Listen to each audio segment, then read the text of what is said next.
The Charlie Brown and Franz Stigler incident occurred on December 20, 1943, when, after a successful bomb run on Bremen, Charlie Brown's B-17 Flying Fortress was severely damaged by German fighters. Luftwaffe ace Franz Stigler had the opportunity to shoot down the crippled bomber, but instead, for humane reasons, decided to allow the crew to fly back to their airfield in England. The two pilots met each other 40 years later after an extensive search by Charlie Brown, and the friendship that the two developed lasted until Stigler's death in March 2008.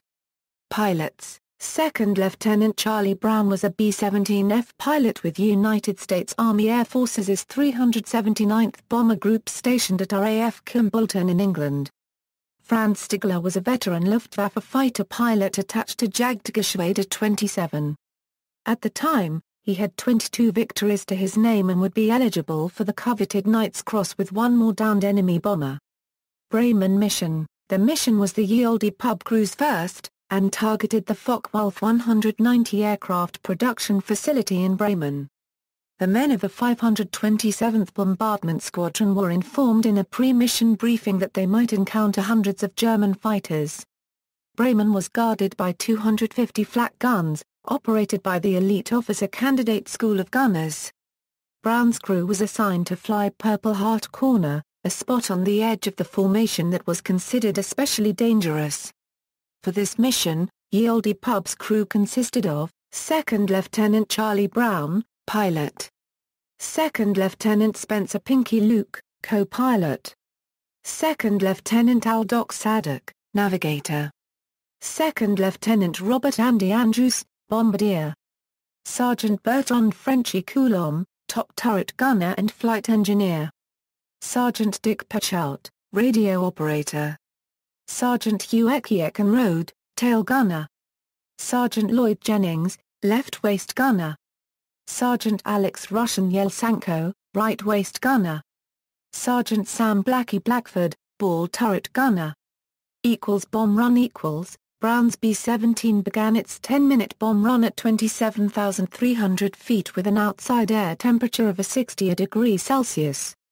Before the bomber released its bomb load, accurate anti-aircraft flak shattered the Plick-cycler's nose, knocked out the No. 2 engine and further damaged the No. 4 engine, which was already in questionable condition and had to be throttled back to prevent overspeeding.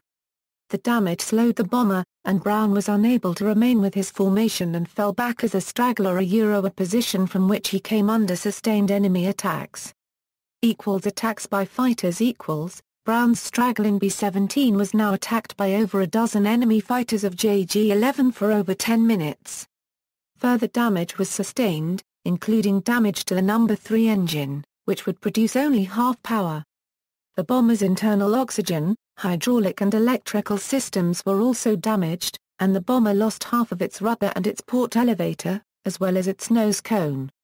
The gunner's weapons then jammed, probably as a result of improper pre-mission oiling, leaving the bomber with only 2 dorsal turret guns and 1 of 3 forward-firing nose guns for defense. Most of the crew were wounded. The tail gunner, Eck-and-Rode, had been killed by a direct hit from a fighter shell, while Yelsanko was critically wounded in the leg by shrapnel. Pechout had been hit in the eye by a shell fragment, and Brown was wounded in his right shoulder. The morphine syrets on board froze, complicating first aid efforts by the crew, while the radio was destroyed and the bomber's exterior was heavily damaged. Franz Stigler. Brown's damaged bomber was spotted by Germans on the ground, including Franz Stigler, who was refueling and rearming at an airfield.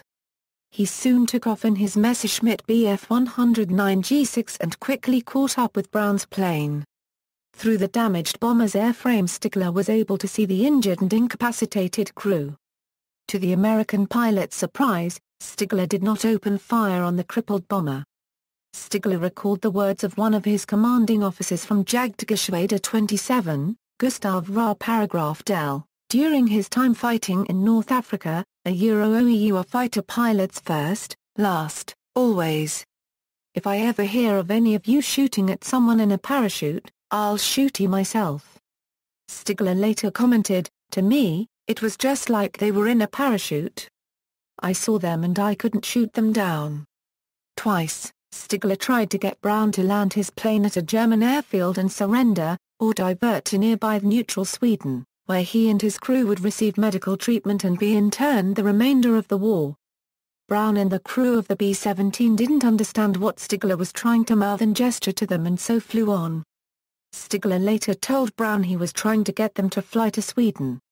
Stigler then flew near Brown's plane in a formation on the bomber's portside wing, so German anti-aircraft units would not target it. He then escorted the damaged B-17 over the coast until they reached open water. Brown, unsure of Stigler's intentions at the time, ordered his dorsal turret gunner to point at Stigler but not open fire in order to warn him off. Understanding the message and certain that the bomber was out of German airspace, Stigler departed with a salute.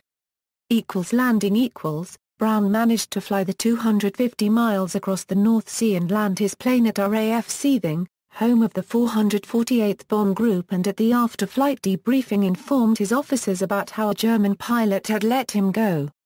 He was told not to repeat this to the rest of the unit so as not to build any positive sentiment about enemy pilots. Brown commented, "Someone decided you can't be human and be flying in a German cockpit." Stigler said nothing of the incident to his commanding officers, knowing that a German pilot who spared the enemy while in combat risked execution. Brown went on to complete a combat tour. Post-war meeting of pilots. After the war, Brown returned home to West Virginia and went to college, returning to the Air Force in 1949 and serving until 1965. Later, as a State Department Foreign Service officer, he made numerous trips to Laos and Vietnam. But in 1972, he retired from government service and moved to Miami to become an inventor. Stigler moved to Canada in 1953 and became a successful businessman. In 1986, the then-retired Colonel Brown was asked to speak at a combat pilot reunion event called Gathering of the Eagles. Someone asked him if he had any memorable missions during World War II. Brown thought for a minute and recalled the story of Stigler's escort and salute. Afterwards, Brown decided he should try to find the unknown German pilot. After 4 years of searching vainly for U.S. and West German Air Force records that might shed some light on who the other pilot was, Brown hadn't come up with much. He then wrote a letter to a Combat Pilot Association newsletter. A few months later, Brown received a letter from Stigler, who was living in Canada. "I was the one," it said. When they spoke on the phone, Stigler described his plane, the escort and salute, confirming everything Brown needed to hear to know he was the German fighter pilot involved in the incident. Between 1990 and 2008, Charlie Brown and Franz Stigler became close friends and remained so until their deaths within several months of each other in 2008. Books. The incident was the subject of Adam Marco's book, A Higher Call, an incredible true story of combat and chivalry in the war-torn skies of World War II, published December 19, 2012. In popular culture, as of May 2014, a film adaptation of the Adam Marco's book on Stigler and Brown's encounter, A Higher Call, is in development by Tom Stoppard and Solipsist Films, who optioned the property. Tom Stoppard and Son Will Stop It have teamed up with Stephen Lee Ray to produce the project, which reportedly will have an $85 million budget. Pilot and screenwriter, John Marcassano, is writing the adaptation.